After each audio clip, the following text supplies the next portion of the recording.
Bienvenidos al corazón de las palabras, la máquina de pensar. Conduce Pablo Silva Olazábal. Produce Gustavo Germán. Auspicia Biblioteca Nacional. La máquina de pensar.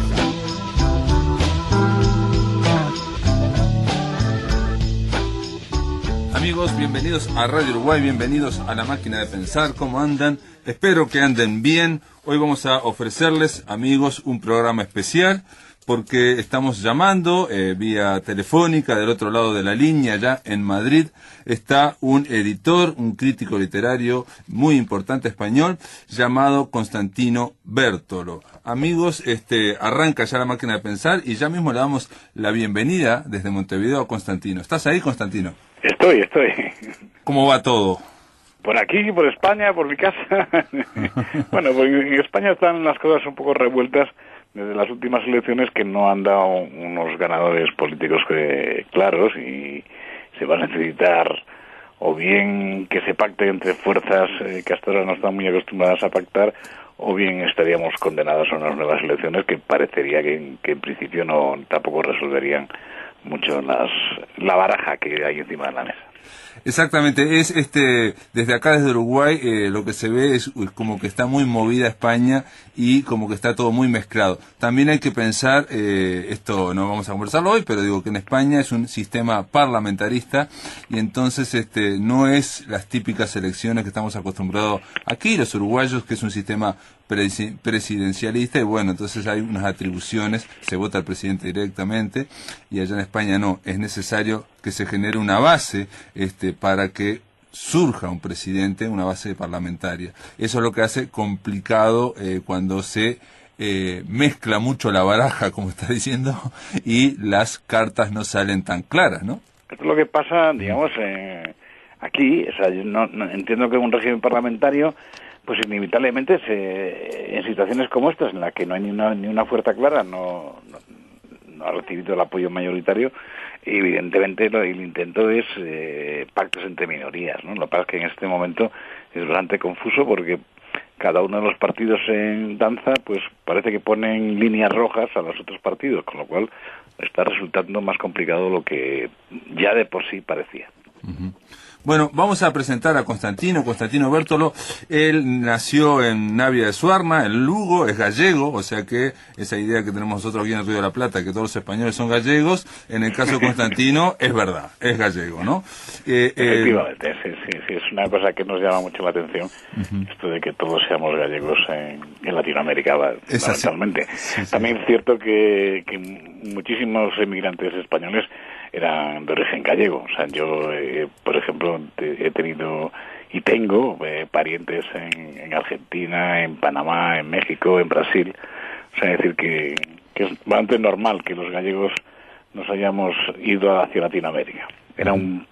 Galicia, al fin y al cabo, era un territorio muy rural, una región muy rural, una región bastante atrasada, y la salida, muchas veces la única salida posible para muchísima parte de la población, pues era la emigración, desde los años 10, 20, 30, etcétera. Uh-huh. Me pasó una vez, cuando fui a Galicia, pasa una cosa muy sorprendente, que es que depende de qué ciudad uno vaya, la migración fue hacia tal país, ¿no? Si uno va a La Coruña, sí, vinieron hacia Uruguay, pero si va a otra ciudad, fueron a Venezuela, o fueron a Centroamérica, o a Estados Unidos, ¿no? Uh-huh. Sí, claro. Que, por decirlo de alguna forma, cada inmigrante tiraba de los inmigrantes de su pueblo, de su región, ¿no? Entonces, claro, todo el mundo procuraba emigrar hacia aquellos sitios en donde tuviera un punto de apoyo, lo que llamaríamos una cabeza de playa. Entonces, un tío reclamaba a sus sobrinos o a sus hermanos, que se fueron configurando alrededor de núcleos familiares, y todos estos núcleos familiares, a su vez, se centraban en determinadas provincias, ¿no? Uh-huh. Pero sí, es una cosa muy llamativa, ¿no? Uh-huh. Constantino, lo curioso, sí, es que normalmente después, al menos en Argentina, se construyeron casas de acogida, incluso hospitales, muy centradas en el conjunto gallego, ¿no? Es cierto, sí, yo aquí en Montevideo vivo a pocas calles de una mutualista que se llama Casa de Galicia, precisamente, y alberga. Pero hay varias mutualistas que están vinculadas a los gallegos. Constantino Bértolo es un hombre de letras y obviamente en la máquina de pensar creo que hoy va a estar bien puesto el programa el nombre de este programa, porque vamos a tratar de pensar con Constantino. Él ejerció como crítico literario en el Urogallo, en el diario El País de Madrid, en el Independiente, y fue director editorial, como editor de la editorial Debate, una editorial muy conocida, y también fuiste director de la editorial Caballo de Troya, eso ya dentro del grupo de Mondadori, ¿no? De Random House o Penguin, no sé cómo se llama, ¿no? Sí, bueno, ahora se llama Penguin, ¿no? Penguin Random House. En aquellos momentos era Random House Mondadori, depende del momento de cada fusión. Bueno, a lo largo de mi vida como editor he asistido un poco a lo que llamaríamos la historia de las concentraciones editoriales en España. O sea, yo empecé a trabajar en Editorial Debate, que era una editorial familiar, pertenecía a la familia Lucía, bueno, que por circunstancias económicas fue absorbida por la editorial Plaza y Janés, que pertenecía a su vez al grupo internacional Westermann. Westermann a su vez era la dueña de Random House se hizo con Plaza y Janés, luego hubo la fusión con Mondadori y ahora con Penguin. Bueno, una historia de... algunas veces resultaba bastante complicado saber para quién se trabajaba. Bueno, pero digo, ese proceso no solamente ocurrió en Europa, no solamente ocurrió en España, sino que es global, es planetario a esta altura, ¿no? Y se da el caso, por ejemplo, que dos aquí en Montevideo, en Uruguay, dos rivales, digamos, Mondadori y Alfaguara, termina después Alfaguara siendo absorbida dentro de Mondadori, por ejemplo, también, ¿no? Es decir, bueno, son las cosas del capital. La búsqueda de escalas industriales más rentables, más poderosas, a acabar con las competencias, etcétera. Yo creo que, al fin y al cabo, es la historia del capitalismo, ¿no? O sea, todos sabemos que hay una tendencia natural, por decirlo de alguna forma, dentro del capitalismo, que es tender hacia los monopolios. Bueno, estamos asistiendo a lo que llamaríamos una época de oligopolios fuertes, y esto es natural. Lo extraño, y supongo que ahí también sé que también pasa, ¿no? Lo extraño es que junto con estas olas de concentración, esta búsqueda de crear editoriales a escala internacional, por decirlo de alguna forma, pues surgen de forma casi también como una especie de contrabarrera o de anticuerpos, bueno, pequeñas editoriales que yo creo que quizá el movimiento, al menos en España, más significativo en los últimos años, es decir, la aparición de un grupo de editoriales independientes que están haciendo un buen trabajo, a pesar de sus enormes limitaciones, porque evidentemente los recursos económicos de una pequeña editorial, pues muchas veces le impide apostar por nuevos autores, tienen que buscar traducciones, subvenciones, etcétera. Pero tengo noticias de que también en Uruguay las pequeñas editoriales están haciendo un trabajo desde el punto de vista literario y cultural muy interesante, ¿no? Sí, sin duda, ese fenómeno que es como hongos después de la lluvia, de estas pequeñas editoriales que son muchas veces hasta casi personales o trabajan una o dos personas, y que se apuestan por una literatura, sobre todo la ficción, ¿no? Una literatura, yo no sé si la llamaría de riesgo, porque en realidad es literatura ficción, que era la que antiguamente apostaban, digamos, los grandes sellos, y ahora ha habido estos movimientos de concentración que hacen que haya pocos títulos, digamos, de literatura de ficción. Estoy pensando en la ficción narrativa. En cambio, incluso estas pequeñas editoriales a veces son como campo de prueba para nuevos nombres. Este fenómeno se da en toda América, ¿no? Se da en Chile, se da en Argentina. Por un lado es auspicioso, te lo quería preguntar, es auspicioso, pero por otro lado no sé si no tiene una pequeña contra, que es la siguiente, que hay autores muy interesantes que editan en esos pequeños sellos, en Buenos Aires, o en Santiago de Chile, o en Montevideo, pero pueden pasarse toda su vida editando esos pequeños sellos que no trascienden. Sí, claro, es que es evidentemente decir que Yo creo que es hoy en día, o sea, la edición, yo siempre digo que la edición consta de dos momentos, ¿no? El momento de la selección, es decir, qué editar, qué publicar, y el segundo momento que es cómo conseguir que lo editado llegue al público, es decir, cómo hacer público con lo que has publicado.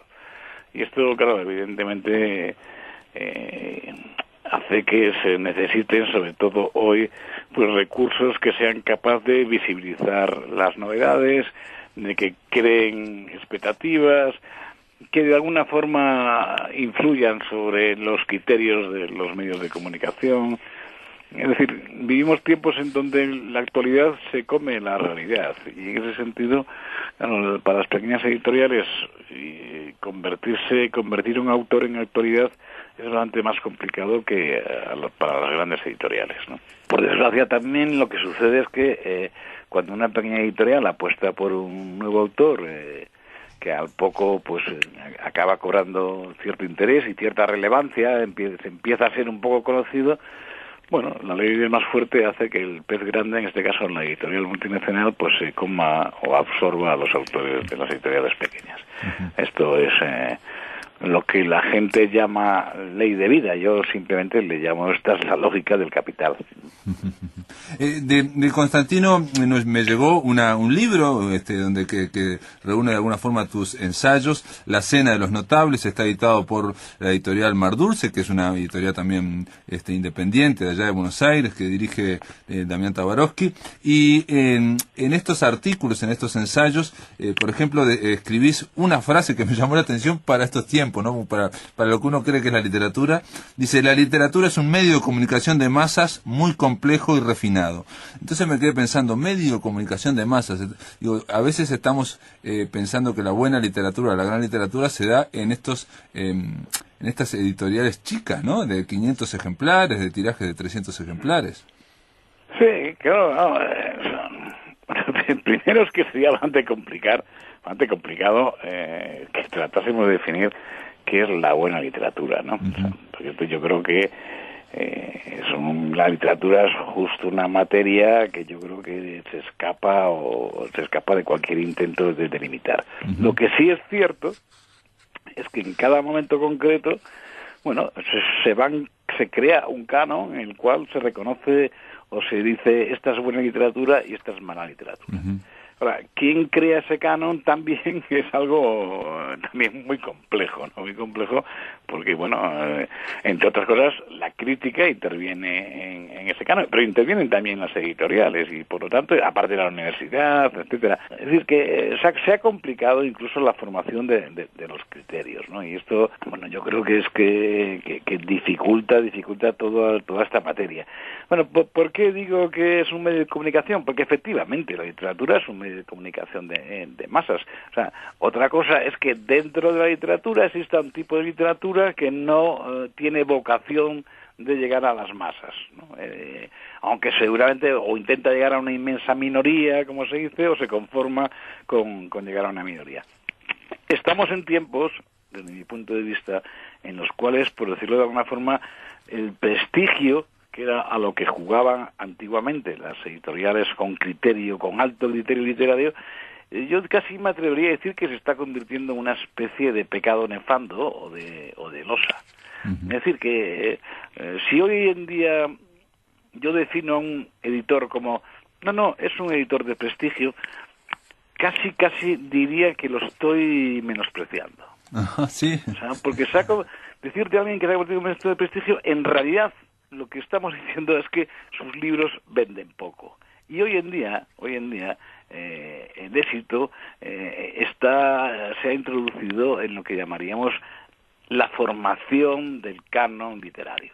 Es decir, igual que en otros tiempos un autor comercial tenía pocas posibilidades de entrar a formar parte de lo que llamaríamos la alta literatura, bueno, hoy sin embargo hay autores que entran lo que se llama literatura o alta literatura, justamente porque han vendido muchos ejemplares. No sé si voy a poner un ejemplo, porque estas cosas conviene siempre poner algún nombre, ¿no? Sería el caso del español Arturo Pérez Reverte o de la chilena Isabel Allende, ¿no? Es decir, que son historias en las cuales la frontera entre lo que antes se llamaba literatura y literatura comercial pues se han borrado en los últimos años, ¿no? Entonces, en este sentido, todos nos movemos en este mundo en donde el consumo de masas sigue siendo una de las características de nuestro tiempo. Uh-huh. En tu libro decís, entre otras cosas, hoy todo es mercado, ¿no? Y en otro momento decís, el mercado se asienta sobre un concepto de legitimación basado en el precio. Yo hablo, es decir, el escritor, ¿no? Porque tú me pagas, y yo me callo, el lector, porque tú me das lo que he comprado. Sí, claro, es, por decirlo de una forma, hasta hace poco, lo que yo llamaría la producción de la necesidad de leer y de qué leer, estaba en manos por supuesto, del mercado desde hace mucho tiempo, pero convivían, al lado del mercado, pues convivía, por ejemplo, el sistema educativo. El sistema educativo, digamos que recomendaba ciertas lecturas, ¿no? Incluso, por decirlo así, el sistema religioso, es decir, la propia Iglesia Católica tenía su sistema de recomendación literaria. Los grandes partidos políticos influían en la creación de qué libros leer y qué libros era conveniente leer. Hoy en día yo diría que todas estas instancias se han debilitado, incluso han desaparecido, y entonces, claro, ¿quiénes son los productores de la necesidad de leer? Pues los mismos que fabrican los libros, es decir, que es el mismo sistema editorial el que yo, como se dice por aquí, yo me lo guiso y yo me lo como Juan Palomo. Es decir, que en ese sentido es por lo que creo que digamos que estamos asistiendo a un mundo editorial de oferta. O sea, es la propia industria editorial quien crea la necesidad de qué leer. Me atrevería a decir incluso la necesidad de qué sentir cuando se lee. ¿De qué sentir lo que cuando se lee? Bueno, a mí me quedé pensando en una idea que tenía, que había planteado Marx, precisamente. Mirá, creo que voy a decir que el desarrollo de las fuerzas productivas en una sociedad, marcaba hasta la necesidad que se sentía de determinados productos, ¿no? Pero si te parece, Constantino, te voy a pedir que aguardes en línea. Vamos a hacer una breve pausa, amigos, y continuamos hablando con el escritor, con el editor y crítico literario Constantino Bértola, el autor de La Cena de los Notables. Después de la pausa, amigos, seguimos aquí en La Máquina de Pensar. En el aire de Radio Uruguay, La Máquina de Pensar.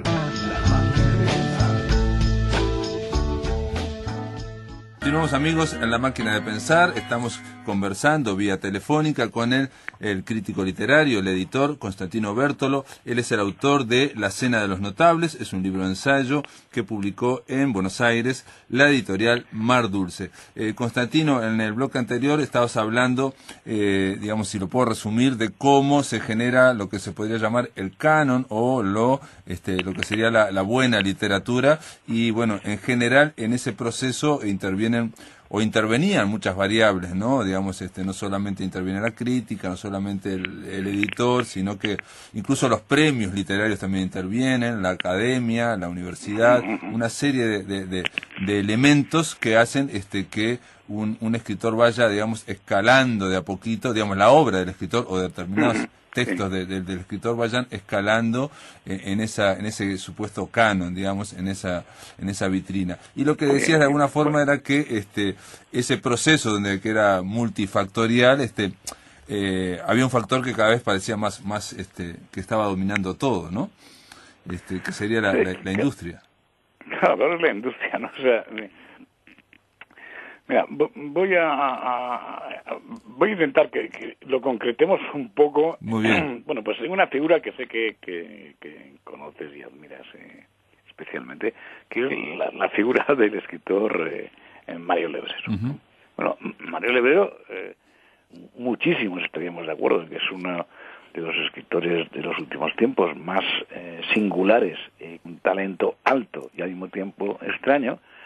Bueno, pues durante mucho tiempo ha sido un autor casi desconocido. Casi diría que un autor secreto.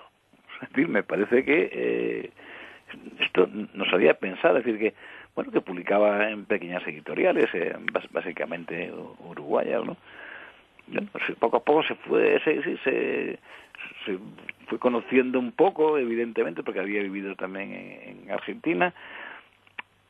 Y bueno, pero realmente cuando se produce, digo, que llamaríamos en parte lo que hoy podemos llamar incluso fenómeno Lebrero, y que Lebrero se haya convertido en un autor importante, eso tiene lugar cuando de pronto, por decirlo así, es recogido, bueno, por la gran industria editorial, ¿no? Bueno, primero por una pequeña editorial, pero por decirlo así, es cuando se convierte en un autor random, por decirlo de alguna forma, en el mercado español, ¿no?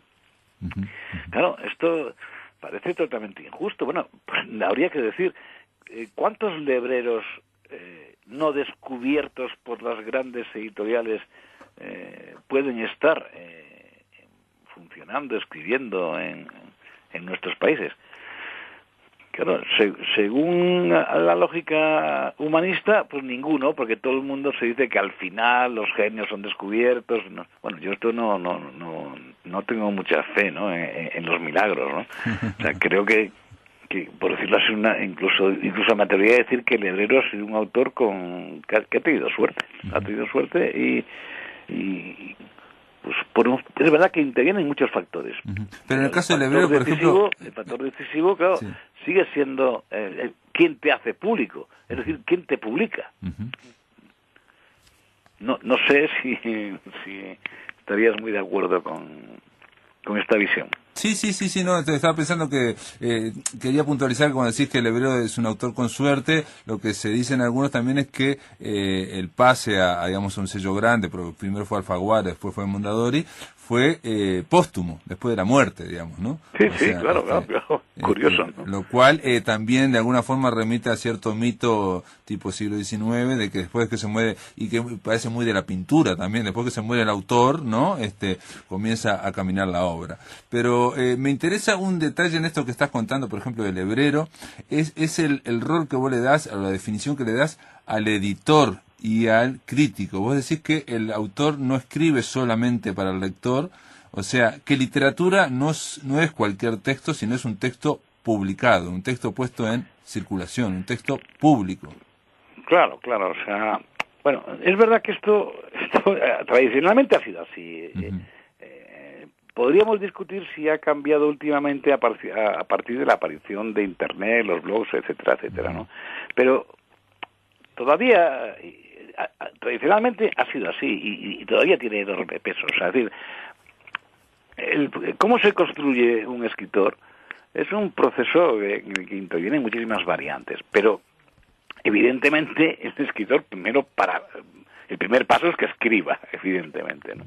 Pero con escribir no crea un escritor, porque el escritor se define como alguien que ha publicado sus textos. Es decir, que el primer paso para ser escritor, aparte de escribir, consiste en que alguien homologue tu texto como parte de la literatura. Y esta homologación, quien hace esta bendición, por decirlo así, es el editor.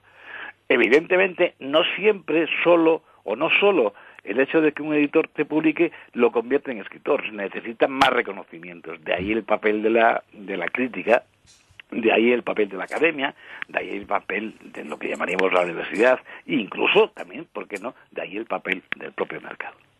Es decir, que la construcción de la figura del escritor, o sea, no hay que atender únicamente al texto propio del escritor. Como yo digo, los escritores no escriben libros, los escritores escriben textos. Los que hacen los libros son los editores. Eso es la diferencia que que yo creo que conviene resaltar. ¿Y qué pasa, te pregunto, digo, porque la revolución tecnológica llevó también a generar muchos títulos, ¿no? Es decir, es aparentemente más fácil tecnológicamente y más rápido hacer títulos. Y te pregunto, digo, ¿no? Porque hay también como que esa figura del editor parece como que se adelgazó en algunos momentos, y hay muchos, ¿qué pasa con aquellos autores que hacen libros de autor o que pagan a un editor, que es muy común también, para que le editen su libro? Sí, claro, no, esto ya existía antes, ¿no? El escritor que pagaba su edición, ¿no? Claro, en realidad era una especie de aborto de la edición, ¿no? Porque, por decirlo de alguna forma, tú pagabas, por decirlo así, la maquinaria de la imprenta, la maquinaria de un sello, y tal, pero, por decirlo así, el hecho de la homologación de un editor, es decir, que forma parte de un acto económico por parte del editor, pero también por un acto de selección, es decir, alguien que selecciona y por lo tanto homologa, claro, esto no se produce si no hay un intermediario. Ahora, digamos, se dice que fácilmente que no existen intermediarios, que cada uno puede colgar su novela en la nube, ¿no? Bueno, pero el problema es que en la nube hay 20.000 libros, igual que hay 20.000 libros escritos en los cajones que nadie ha querido publicar, etcétera, etcétera. Es decir, que se necesita una instancia que de alguna forma homologue, o sea, le dé el sello de esto es literatura o esto no es literatura. Y no sé, yo en este sentido no quisiera engañarme mucho, es decir, que quien realmente tiene capacidad para homologar, pues es el que tiene capacidad para invertir dinero en la publicación. Claro. Es decir, que dicho de forma grosera, y me vas a perdonar que entre en esto que muchos llamarían marxismo vulgar, el que realmente edita, es decir, el editor es el capital, a través de las diversas editoriales, a través de los diversos editores, etcétera, etcétera. Y es el que tiene capacidad para homologar, yo no me engañaría mucho al respecto, ¿no? Digamos de forma contundente. Evidentemente siempre podemos hablar de excepciones, bueno, pero la excepción es la excepción, ¿no? O sea, la excepción, como yo digo, no confirma ninguna regla. La excepción lo que confirma es que es una excepción y punto, ¿no? Claro. Ahora me acordaba en el libro, digo, esto que estamos hablando de pagar a un editor para que te publiquen, claro, el editor ahí no arriesga, no hay riesgo económico, ergo tampoco hay, digamos, una habilitación para que eso sea público, digamos, en el sentido de que esto es literatura, digamos, no se va a jugar tanto. No hay una decisión tomada por una instancia que va a tener repercusión pública, ¿no? En el libro, estaba pensando en el libro de Umberto Eco, El péndulo de Foucault, se dice que en Italia precisamente hay una gran editorial donde elige a sus escritores, bla, bla, bla, y por detrás, a la vuelta de la manzana, hay una pequeña puerta donde funciona la misma editorial que cobra, ¿no? Cobra por hacer tirajes, dice, y esa pequeña puerta mantiene a la gran puerta que hay adelante haciendo tirajes de libros que no van a ir a ninguna parte, digamos, no van a ser... Y alguna otra editorial con cierto nombre, que yo sepa, en este caso no voy a dar nombres porque habría que llevar pruebas y eso no las tengo, bueno, alguna editorial de renombre en Latinoamérica e incluso en España importante también hace esa práctica, ¿no? De en algunos casos cobrar, lo cual a mí me parece es un engaño, ¿no? Me parece que es un engaño al autor y sobre todo es un engaño a los posibles lectores, ¿no? Para terminar, para ir terminando, no, pero digo, en tu libro hay un artículo donde se habla de el lugar de la crítica, la lucha por las palabras y la apuesta tuya por la literatura me llamó la atención porque es muy alta. Escribís, la literatura es, entre otros, el lugar donde se piensan las palabras colectivas y por tanto, y también las palabras privadas. La literatura es el lugar donde se construye el sentido y el significado de las palabras, y es por tanto el lugar donde se construye el sentido y el significado de la existencia, es decir, el lugar donde se da nombre a eso que llamamos la realidad. Y aclarás, un árbol existe, pero la realidad árbol es algo que el hombre construye, la realidad es la forma humana de relacionarse con lo que existe. Sí, quizá... Bueno, vamos a ver... Yo creo que, claro, que es que unas cosas están la realidad y otras la realidad que construimos. Bueno, y en la construcción de la realidad, las palabras intervienen de forma clara. Evidentemente, no solo las palabras, es decir, que yo creo que hay que tener cuidado en pensar que la realidad solo se construye con palabras. Como yo digo, con el salario también se construye la realidad. Es decir, que yo puedo creerme que soy muy guapo, que soy muy inteligente, que valgo mucho, pero veo lo que me pagan a final de mes y recibo una noticia de cuál es mi valor real, por decirlo de alguna forma, ¿no? Es decir, que no solo las palabras que construyen realidad, pero intervienen de forma decisiva. Intervienen de forma decisiva porque las palabras están, por ejemplo, están en el diccionario. En el diccionario las palabras, como cualquiera que abrimos un diccionario, pueden tener incluso múltiples significados. Donde realmente cobran su significación, una palabra es en una frase, y la frase donde cobra significado es en un párrafo, y un párrafo donde cobra significado es, por decirlo así, en una página, y una página cobra sentido en una narración. Es decir, las palabras viven en un contexto y la literatura es uno de esos contextos y por lo tanto la literatura es un mecanismo de dotar de significado enorme a las palabras. Es decir, que hay palabras, incluso estas palabras que muchas veces se dice que son el gran espíritu de las novelas o de la literatura. Sí. Pensemos, por ejemplo, en la palabra muerte. Bueno, la palabra muerte, todo el mundo diría, no, es una palabra eterna. Bueno, yo creo que si uno lee con atención, acabará descubriendo que, por ejemplo, la muerte en España es una cosa bastante reciente.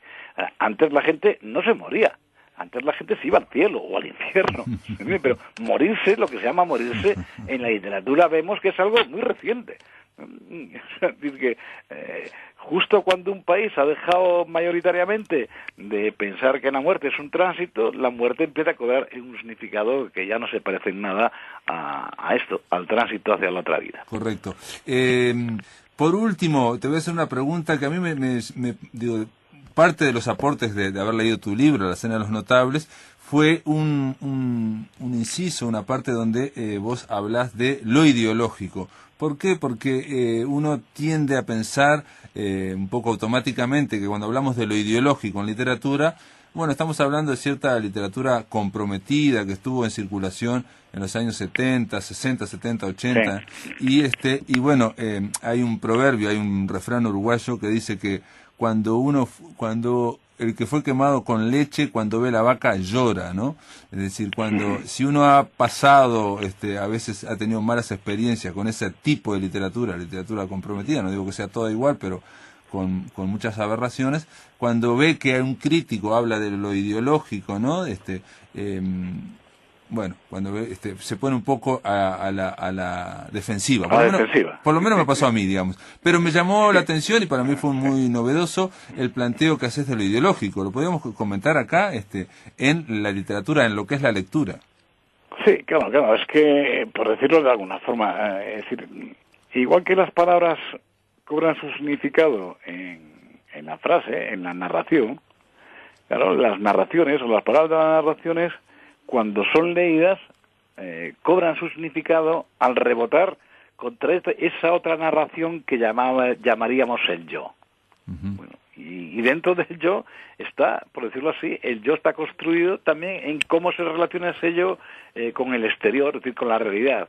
Uh-huh. ¿Qué piensa ese yo del mundo, etcétera? Es decir, ese yo refleja también una visión. Luego, por lo tanto, en la literatura hay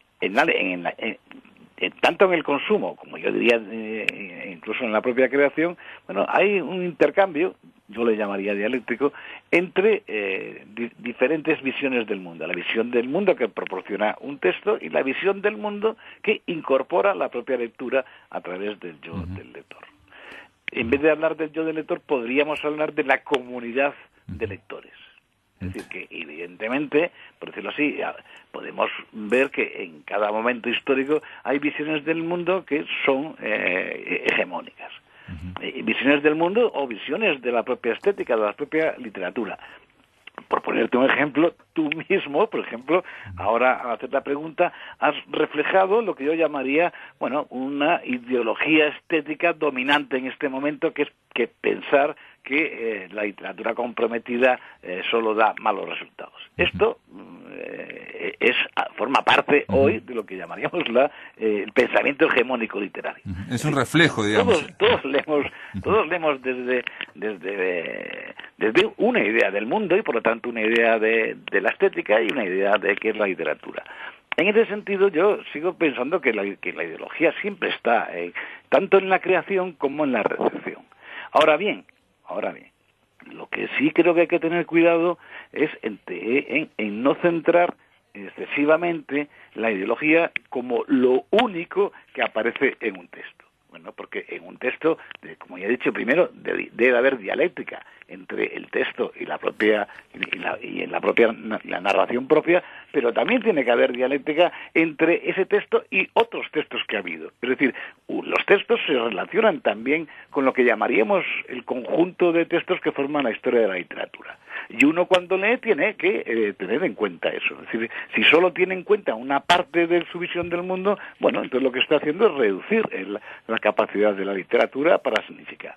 En ese sentido sí que creo que algunas veces se ha caído en ideologías, lo que yo llamaría reduccionistas, y en ese sentido se ha hecho lo que yo llamaría pocos favores a un tipo de literatura que tiene interés o tiene intereses en lo que llamaríamos la transformación de lo que hay. Es decir, dicho en otros términos, que tiene interés en transformar el horizonte de lo verosímil. Y lo verosímil es un concepto que viene de la literatura, precisamente, claro. Es perfectamente... Bueno, yo como editor he buscado siempre un tipo de literatura que intentara cuestionar lo verosímil que es hegemónico en cada momento. Ampliar lo verosímil. De alguna forma lo verosímil exactamente. Lo verosímil es la idea que tenemos de lo que es verdadero, ¿no? De cómo ocurren las cosas. O de lo que es posible. Y por lo tanto de lo que es imposible, ¿no? Claro. Aquí en tu libro lo que planteas también es que, dicho lo que acabas de decir, pero de otra forma, es que cada persona está narrándose a sí mismo en su conciencia, su vida, ¿no? De que nos levantamos hasta que nos acostamos, nos estamos narrando. Y entre todos vamos generando de alguna forma una narración en la polis, ¿no? Ahí, narración. Sí, exactamente. Y la literatura de alguna forma pone los libros que se hacen públicos, que se publican por un editor, pone en marcha o en circulación. Intervienen un poco en la conformación de la narración global, pero algunas veces hay que ser modestos y pensar que para entendernos, ¿no? Bueno, incluso los grandes libros las grandes novelas que podríamos pensar en este momento, ¿no? Bueno, ¿hay alguna capaz de construir un héroe con tanta repercusión como construye, por ejemplo, el fútbol en este momento con Messi o Cristiano Ronaldo? ¿Verdad? Es decir, estos sí que son los verdaderos héroes de las novelas, de la novela global. ¿Se entiende? Bueno, hay que confiar, o yo le pediría justamente a la literatura, que esta capacidad de cuestionar este tipo de novelísticas que nos imponen ese tipo de héroes que yo llamaría un poco banales, ¿no? Sí, por ejemplo, incluso siguiendo la cuestión del fútbol, estoy pensando en Luis Suárez y que de alguna forma dentro de esa categoría de narración de héroes de fútbol, Luis Suárez amplía un poco o lo complejiza un poco ese verosímil porque hace cosas que parecía que no eran posibles, ¿no? Mordió a alguien y volvió, en fin. Pero lo que el cuestionamiento del verosímil sería alguien que planteara que no existen los héroes individuales, sino que existe un héroe colectivo, por ejemplo, ¿no? Exactamente. ¿No? Sí, pero curiosamente ese tipo de novela coral, colectiva y tal, curiosamente está muy encasillada en esto que hemos llamado la novela del realismo socialista, por ejemplo, ¿no? Que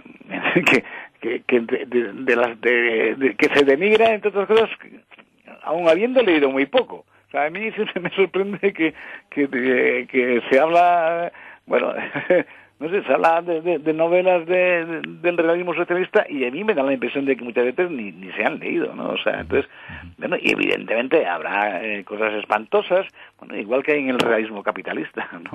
Muy bien, de todas formas, estos son prismas, enfoques para acercarnos a un arte, como es el arte de la literatura, que es no siempre es fácil, digamos, que no se puede reducir de alguna forma a este enfoque tampoco. No estaba pensando ahora, ¿no? Porque, como vos bien decías, también la literatura no es solamente la parte ideológica o la parte de ampliar lo que ya está dicho, ¿no? Lo que ya está dicho, el verosímil que ya está dicho, y ampliarlo por lo no dicho, o sea, tratar de convencer a la gente de que se pueda ampliar, sino que, tiene, lo que decía Lorca, tiene el duende también, ¿no? Existe un duende. Sí, no, claro, es el manejo de recursos expresivos, recursos persuasivos, recursos de seducción, recursos de convencimiento, es decir, que un texto literario es un texto muy complejo, o sea, muy complejo y por lo tanto merece, yo diría, respeto y atención. Muy bien, Constantino Bertolo, La Cena de los Notables es el libro que de alguna forma estuvo sobrevolando. Ojalá este libro se distribuya aquí en Uruguay, ojalá en algún momento puedas venir a presentar este libro, o a presentar otros libros y podamos charlar in extenso sobre esto que es la literatura, este medio de comunicación tan complejo que es la literatura. Ojalá, no me gustaría irme a eso que llamaban el otro mundo sin haber pasado por Montevideo. Bueno, te mando un abrazo acá desde Montevideo y gracias por estar aquí en La Máquina de Pensar. Muchas gracias. Después de la pausa seguimos aquí en La Máquina de Pensar. En el aire de Radio Uruguay, La Máquina de Pensar.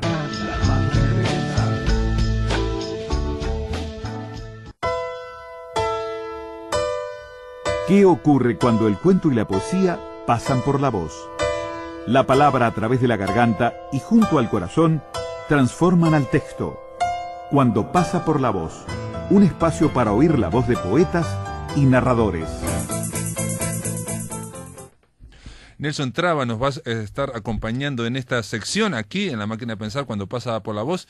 Nelson Traba y los Espectros. Vamos a escuchar ahora surcos del disco que está produciendo ahora, es un demo obviamente, y que fueron publicados en el libro Agua Antigua. Así que vamos a escuchar, la música es de Greg Chainet y vamos a oír poesía de Nelson Traba y los Espectros. Poesía de él, pero con los Espectros.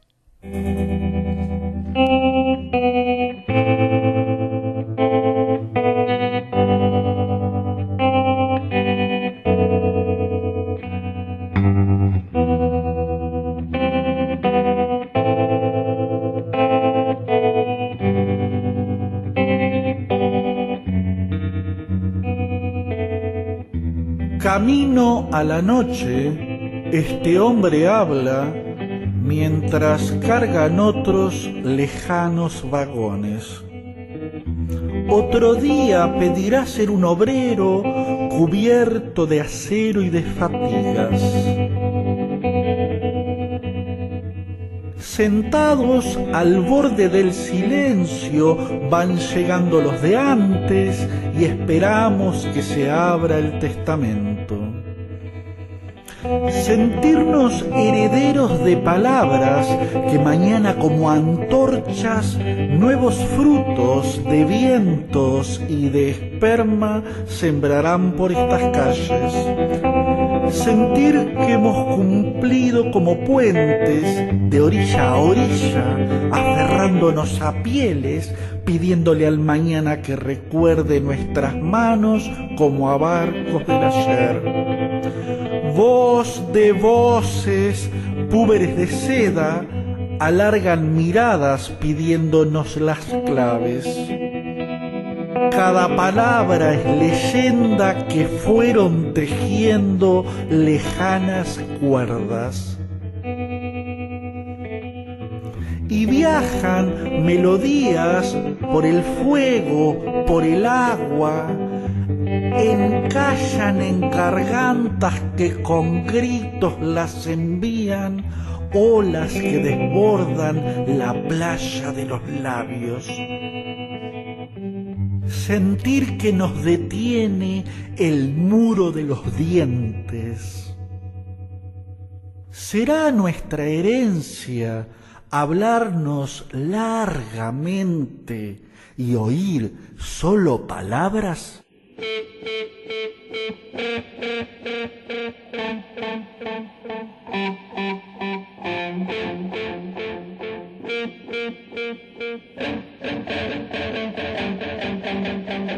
Tú me pariste desde adentro, madre. Forzaste para ello la luz de las abejas. No fue mi voluntad, madre. Fue un orgasmo de maíz, una hechura de tientos, un relincho de caballo padre. Que me tome entonces para sí el número 3, madre. Que ilumine ahora sí la blanca luz de los amamantados, madre. Que me tengas presente en tu audiencia con Dios, madre. Que vuelvas a sostenerme con tu mirada, madre. Antes que comience a contarte de los gusanos en mis pies, cuando LSD se filtra por la roca del aljibe. Que me tome entonces para sí el número 3, madre. Que ilumine ahora sí la blanca luz de los amamantados, madre. Que me tengas presente en tu audiencia con Dios, madre. Que vuelvas a sostenerme en tu mirada, madre.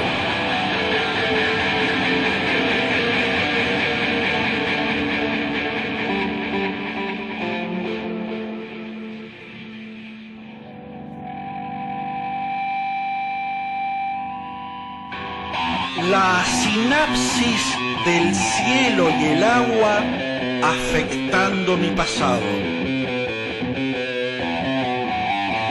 El ladrido de los perros y la muerte de la higuera. Un himen roto por un hueso de sangre. La flecha de Cupido descansando en mi mano. Cupido reclamando un aumento en su salario. Las abejas que beben en los ojos de mi hija. La piedra con la que tropecé 3 veces. El eco del Big Bang golpeando la planta de mis pies. El útero a través del cual vi la luz. Vi la luz.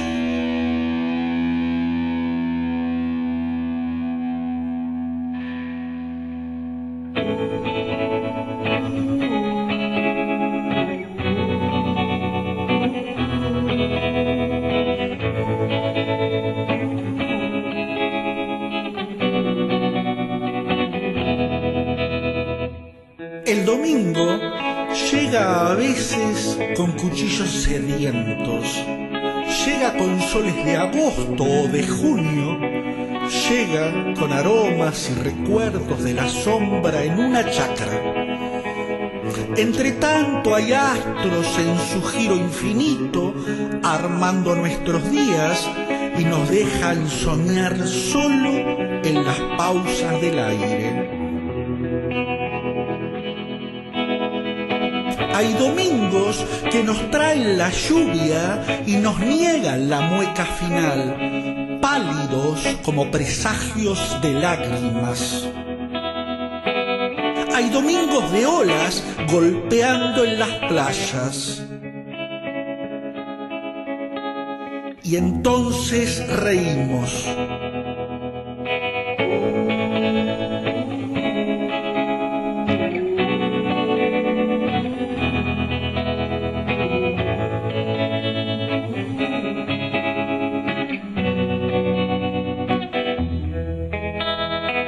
Solo una vez salí del laberinto en domingo. Salí a escuchar no los lamentos en los portales, salí a buscar la luz más allá del alba, sabiendo que es tarea de pájaros la vida. Ahora hay colores lejanos, colores que parecen nacidos de todos los vientres, colores que no llegan a incendiar la mugre de los últimos cielos.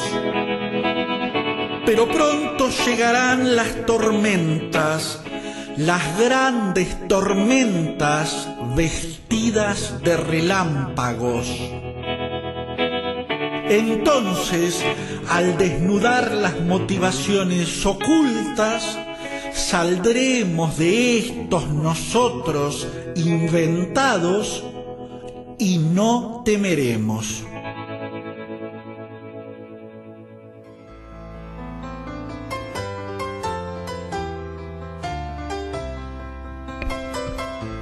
Amigos, se terminó la máquina de pensar, se terminó la semana. Estábamos oyendo, reitero, a Nelson Traba en este trabajo que vinculaba de alguna forma la puesta en voz de su poesía con este grupo llamado Los Espectros. Esto va a generar un disco que ya debe estar hecho y que supongo que vamos a tener acceso cuando, bueno, el amigo Nelson nos los acerque. Le mandamos un saludo desde aquí. También escuchamos a Constantino Bertolo. Se terminó la semana. A partir del lunes a las 20 horas los espero aquí en Radio Uruguay para seguir hablando de la cultura, del libro y del cine y de otras cosas que andan en la vuelta. Espero que pasen muy bien, que tengan un muy buen, feliz fin de semana, ¿no? Nos vamos. Hasta luego.